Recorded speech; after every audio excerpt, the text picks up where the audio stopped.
Hi, this is Ricky Vasandani, CEO and co-founder of Solitario, and you're listening to Trust Me, I Know What I'm Doing. My name is Abhay Dandekar, and I share conversations with talented and interesting individuals linked to the global Indian and South Asian community. It's informal and informative, adding insights to our evolving cultural expressions, where each person can proudly say, "Trust me, I know what I'm doing."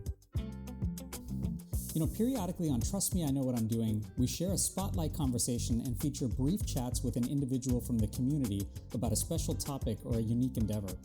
So, a while back, I had to think about making a will and living trust. And not to be morose or sad, but it was a good exercise that sort of forced me to think about things that are family heirlooms, or even the more basic question of what we find precious or beautiful or even enduring. For a lot of people, tangible things like jewelry come to mind. And it's no real news flash that India has a fairly strong heritage and history with jewels and particularly diamonds. Now, in the 2025 that we live in, technology is bending the curve and offering alternatives for everyone to be conscious of sustainable affordability, ethical choices, time, and rapidly evolving definitions of elegance and fashionable beauty in almost every corner of every consumer market. So I was actually really curious to learn more about lab-grown jewelry, and it was really great to share a spotlight conversation with Ricky Vasandani. Ricky grew up all over the world in a family that successfully scaled a legacy diamond jewelry business over decades. And with a background in marketing and entrepreneurship, and success in both the sports and food and beverage domains, he turned his attention to co-found Solitario as an emerging Indian lab-grown diamond producer with an expanding domestic and international retail footprint. In fact, just recently, Solitario finished a round of pre-IPO funding, a solid positioning in a market that's expected to skyrocket in the next few years. We caught up to talk about his global journey and experiences, about lab-grown jewelry, and the storytelling that it deserves when making choices. But I first asked him to share the obvious, which was to tell me more about the jewelry he was currently wearing. Well, I'll tell you, my first thing of entering the jewelry line is because I love diamonds. I loved them from when I was a child, and for me, diamonds is an accessory which I need to dress myself up with always. And if it wasn't diamonds, I need my stackable bracelets. I need some kind of accessory. So I'm just wearing what I wear every day. Yep. So that's a 10-carat diamond. And then we Okay. have a 3-row tennis bracelet. And then you have something that goes with your watch. And yeah, this Nice. is our logo. Solitario. Right. Well, you got to wear it and be honest, right? Correct. I love it. I mean, I feel good when I wear my stud in the morning, and it's just Yeah. accessorize. It's like, for me, it's like the makeup of men. Let's put it that way. Hey, you know what? Everybody dresses themselves up in whatever way that makes them feel confident and really, really good about themselves. I mean, in that way, for you, this has been a part of your life for a long time now. For you and your family, these kinds of pieces, right? They speak to what you trust about yourself. And is there a different kind of trust when it comes to jewelry specifically? Especially in a day and age where nothing really is that permanent.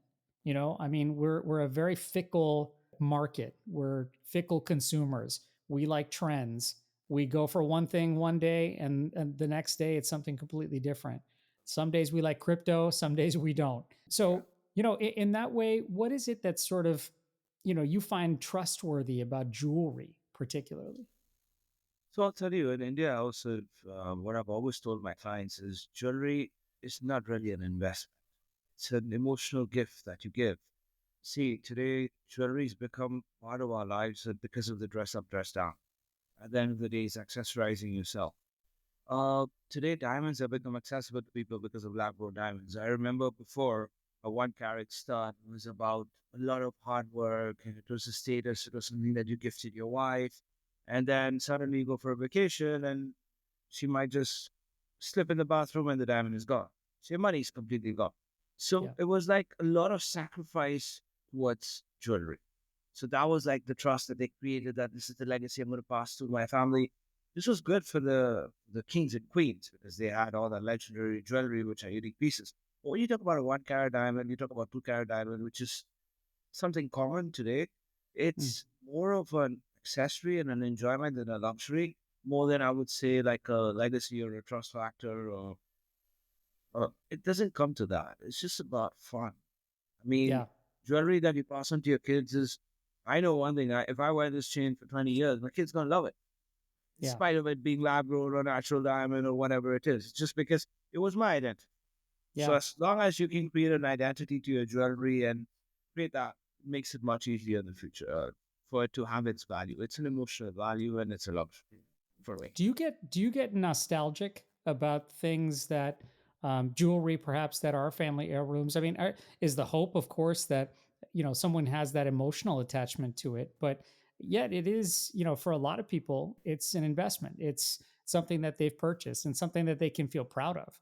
So in that way, jewelry as an accessory, part of it's fashion, part of it is feeling good about yourself and finding an accessory. Is it kind of supposed to be a blend of it, especially for you? For me, it's more like an accessory and a luxury. Yeah. Coming to part of the emotional attachment, I do see that. But about status, I don't think it goes to that anymore. Mm. Honestly, people can't even know the difference between a moissanite, a natural diamond, or lab grown diamond. 90% Yeah. of items on a naked eye can't really identify. So Yeah. status comes with a lot of things. It's like how I always say, you can have the best car. But when you walk in, you're not going to walk in with your car. You're going to walk in with your watch. So Mm. the same thing as jewelry. It like a lot of customers are like, can anyone tell the difference? I'm like, they'll be able to tell the difference if you're wearing a 5 carat diamond, which is supposed to be half a million, and you probably living still in a rented apartment. It wouldn't add up. So jewelry is all about how much you've created, and then after creating your assets, your wealth, and creating your whole portfolio of investment, then you go into that luxury sector of saying, I have it all, and now I want to treat myself with something special. Mm. That for me is jewelry. It's not an investment from day one. If you really want to invest, invest in gold. Gold is always Yeah. going to, that is an investment, but not jewelry. Diamonds have never taken an upstreak of more than 8%. And if it goes Yeah. up, it comes back down. So yeah, Sure. that's my personal opinion. As someone who's had a fair amount of expertise as an entrepreneur, and of course, you've had a lot of family experience in jewelry and this kind of arena. What was there sort of an aha moment for you personally, where that made lab grown diamonds something that where you wanted to concentrate sort of the entrepreneurial energy and effort, like something that flipped the switch for you, saying that, like, hey, I need to concentrate on this.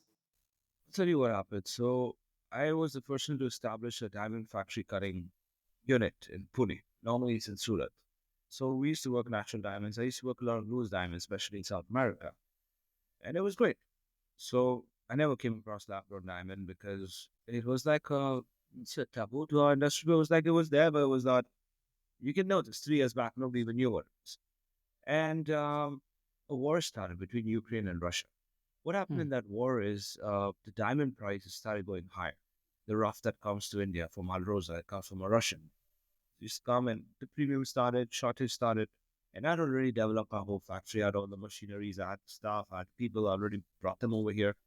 I was like, what am I going to do? I mean, I have to solve something. I've just done a capex, a capital expenditure of craziness.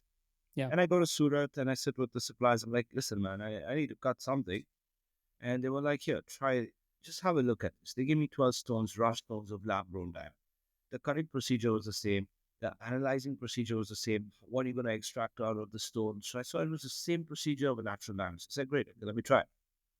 First time over, I cut and polished 57 facet, round, brilliant diamond. I fell in Hmm. love. It was it was love at first sight because it was the cleanest diamond I've seen. It was the most enhanced diamond I've seen. And the cut was a triple X and an ID cut, which in natural diamond, I remember we would do very good because we wanted the carat size to go a little bit higher because that would give you your premium money. But over here, you don't have that problem because you're growing it. So it's okay. You can have extra wastage. Just people hearing also, I'll tell you, when you take a rough diamond of a Hmm. natural diamond, we try and extract a yield of about 42%, 43%. When a lab grown, even if we go up to 35, 32, we're okay with it. We can live with it. So that was where the extreme brilliant cut came into place. And that was what I saw, and I really loved it. And on a personal basis, I always wanted to wear 10 carat. But being slightly intelligent person, I couldn't spend 1.2 million Yeah. on a rock and wear it every day. And I don't know, maybe today when I'm flying in Europe or I'm on a flight, I have to remove my ring, your hand swells up, and you just maybe forget it on the flight, or you forget it again. Can't afford to do that with 1.2 million. But today, I can Yeah. enjoy my stuff. I can travel. I can go in and out customs. I don't have a problem wearing lab-grown diamond. So many facilities that people are just like, they don't see that part of it. All they see is that, Mm. oh, but natural has an investment. Natural never had an investment. I mean, sorry to say it, but the day you bought a diamond and you go to another pawn shop or you go to any shop that you want to sell it, you're already on 30% minus. Yeah. So it doesn't really have that investment plan. That's how I fell in love with lab grown diamond, basically. I was just gonna say, I mean, it does make a difference if you do what you love and you love what you do, and trying to make sure that that's a big part of who you are personally. Certainly speaks a little bit to that for sure. When you're just mentioning, like, you probably have to make this speech a lot about like what the value of a lab grown diamond is, and how it speaks to you personally, and what it means for you beyond just the like idea of like what you wear on your person and how you accessorize. You as someone who's had a lot of global experience, you've grown up in all over the world, and you've had your professional endeavors in a variety of different parts of the world as well. When you think about like what you do now and the story you're trying to tell, is there something about that kind of worldview that's made the experience for you additive? Meaning that each and every place, each and every experience is a building block to the next, particularly when you have to tell this story, particularly when you have to develop relationships. I mean, what is it like to be a global citizen and try and make sure that you're growing, no pun intended, this business? Well, honestly, this question I've never come across, but you've just lit a different bulb in my head, which I never thought about. And Yeah. it's true because see, when I was born in Africa, I was there for 2 years. After Africa, we went into the Canary Islands, which is completely different. It's Europe, it was different. So I was born and brought up with Spanish people. At the age of 9, we went back to Africa. So again, I was with my African mates. After that, we went straight to South America. So again, I go from Spanish culture to African culture, but Africa's a lot of Indian. I mean, it's very much more Indian than Spain because you have your Mm. community and that's the way you live in Africa. Then from there, we went straight to the Latin and to South American culture, which is completely different.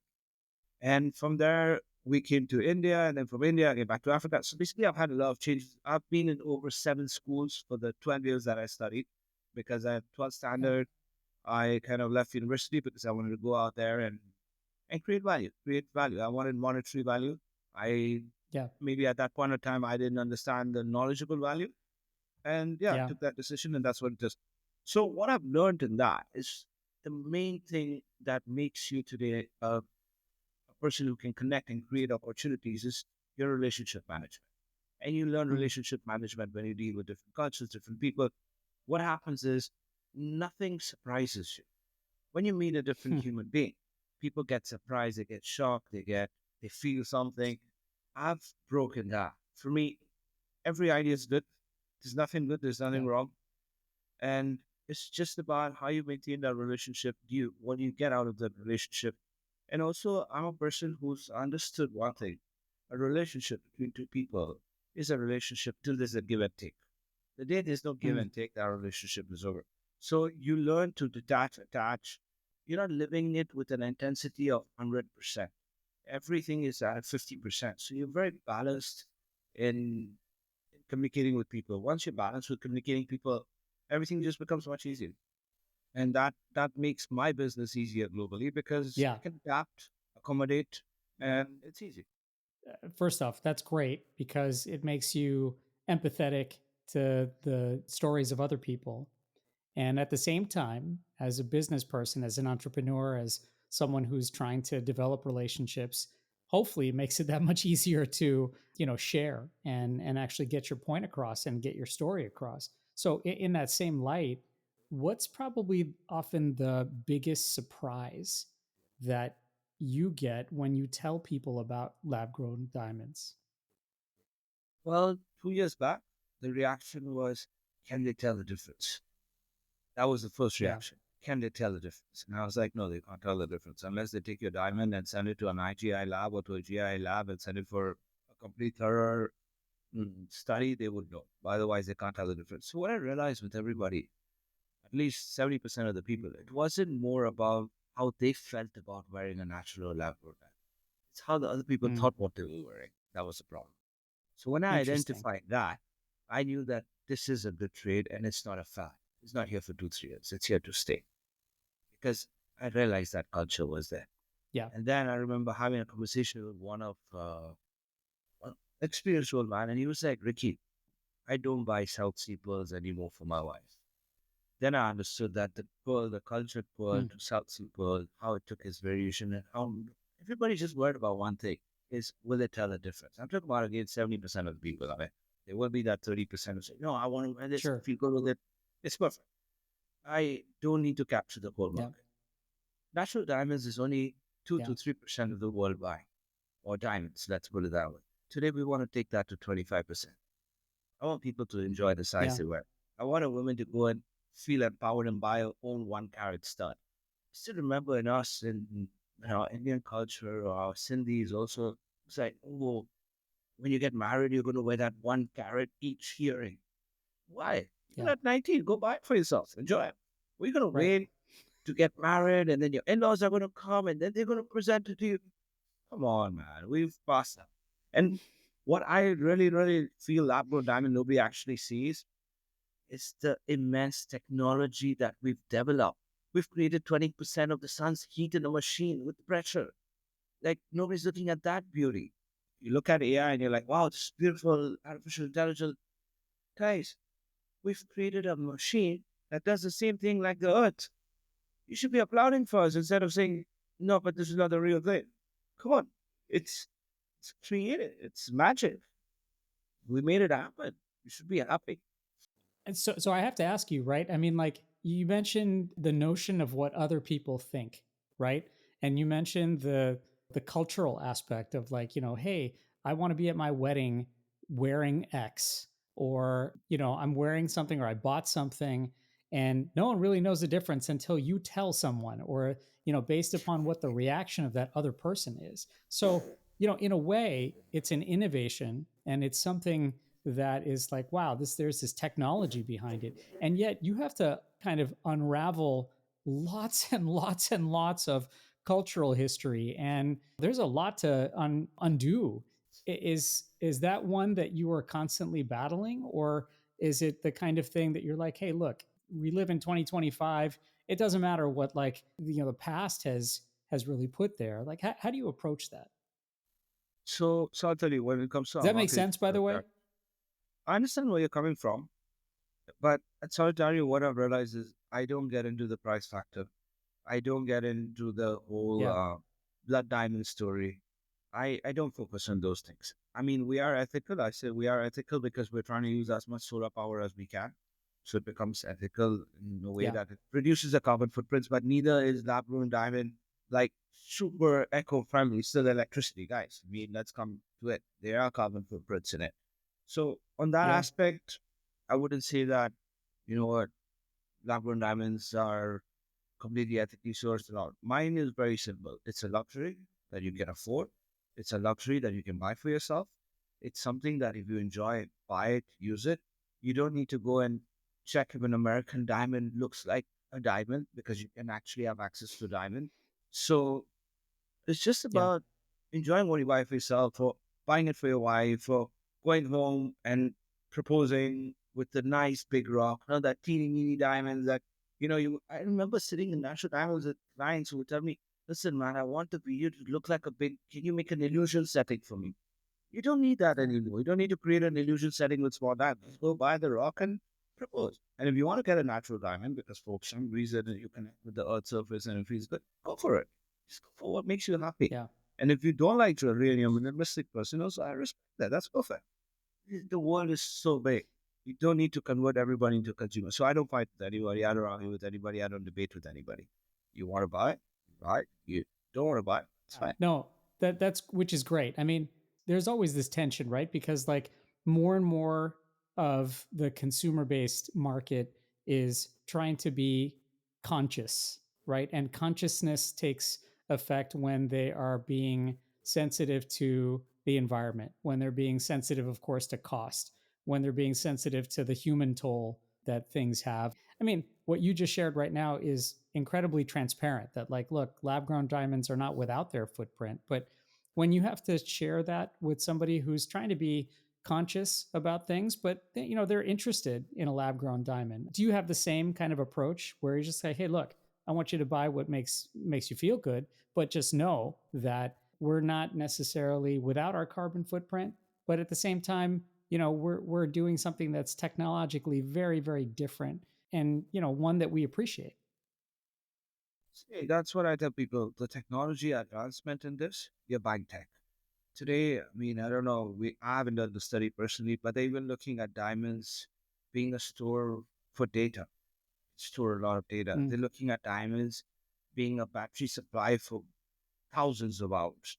So the technologies, you brought all these good things into it. I mean, jewelry sector for diamonds is actually tiny section of the diamond industry. You use diamonds even in runways for the flights, for the aircraft.